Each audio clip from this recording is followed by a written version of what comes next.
Om Swastiastu, Assalamualaikum warahmatullahi wabarakatuh, Shalom, Namo Buddhaya, dan salam sejahtera bagi kita semua. Perkenalkan, nama saya Maria Deviani Tenanggor dengan NIM 2409511193 dari kelas A Fakultas Kedokteran Hewan Universitas Udayana. Pada video kali ini, saya akan mempresentasikan materi dengan judul diare kronis dan penurunan bobot badan pada sapi perah, tuberkulosis atau paratuberkulosis dengan mata kuliah ilmu penyakit bakteri dan jamur. Yang pertama adalah latar belakang masalah.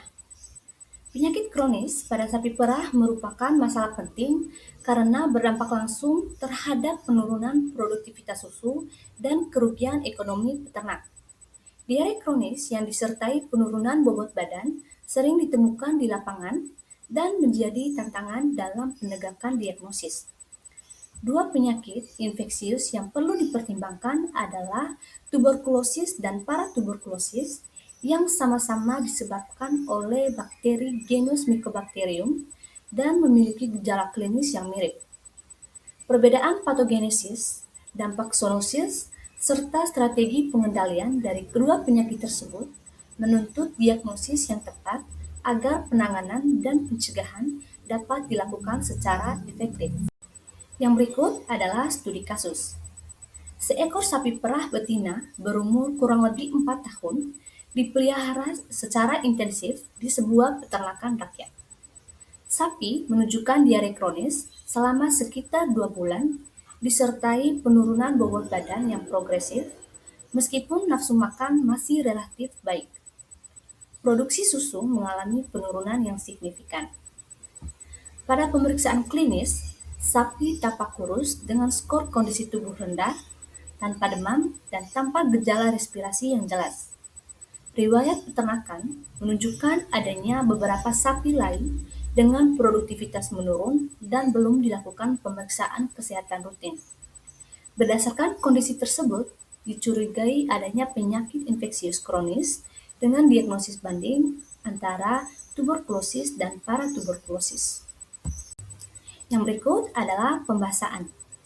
Tuberkulosis sapi disebabkan oleh Mycobacterium bovis dan umumnya menyerang sistem respirasi, meskipun pada stadium lanjut dapat menyebar secara sistemik. Penyakit ini penting karena bersifat zoonosis dan berisiko terhadap kesehatan manusia. Paratuberkulosis disebabkan oleh Mycobacterium avium subspesies Paratuberkulosis yang menyerang saluran pencernaan dan ditandai dengan diare kronis persisten serta menurun bobot badan meskipun nafsu makan lebih baik. Secara klinis, diare kronis yang tidak disertai darah atau lendir dan tidak responsif terhadap pengobatan umumnya lebih mengarah pada paratuberkulosis.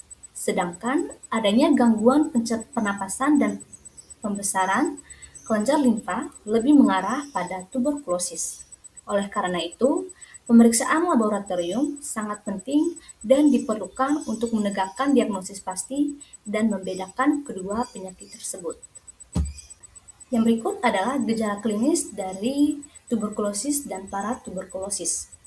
Yang pertama, gejala klinis tuberkulosis yaitu penurunan bobot badan progresif, nafsu makan menurun, batuk kronis, pernafasan cepat atau sesak, demam ringan hilang timbul, pembesaran kelenjar limfa, dan diare kronis yang jarang terjadi.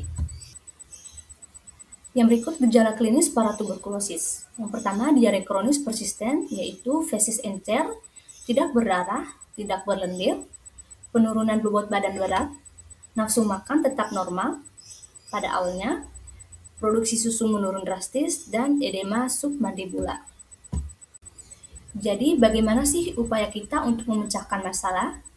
Jadi, upaya kita untuk memecahkan masalah yang pertama, menerapkan biosecurity yang ketat di peternakan, pemeriksaan kesehatan rutin dan uji diagnostik berkala, isolasi dan eliminasi hewan positif, manajemen kebersihan kandang dan sanitasi lingkungan, pengelolaan pedet yang baik untuk mencegah paparan feses terkontaminasi, dan yang terakhir adalah edukasi peternak mengenai penyakit kronis dan zoonosis.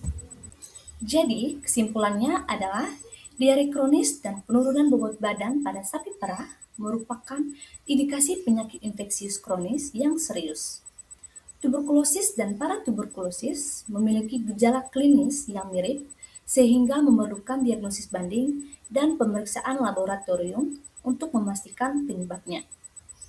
Pengendalian penyakit lebih difokuskan pada pencegahan dan eliminasi sumber infeksi karena pengobatannya tidak efektif. Dan untuk sarannya, yang pertama melakukan pemeriksaan kesehatan dan surveillance rutin pada sapi perah. Yang kedua, menerapkan biosecurity dan sanitasi kandang secara ketat, isolasi dan eliminasi hewan yang terkonfirmasi positif, dan yang terakhir adalah tingkatkan edukasi peternak mengenai penyakit kronis dan penyakit zoonosis. Sekian dan terima kasih.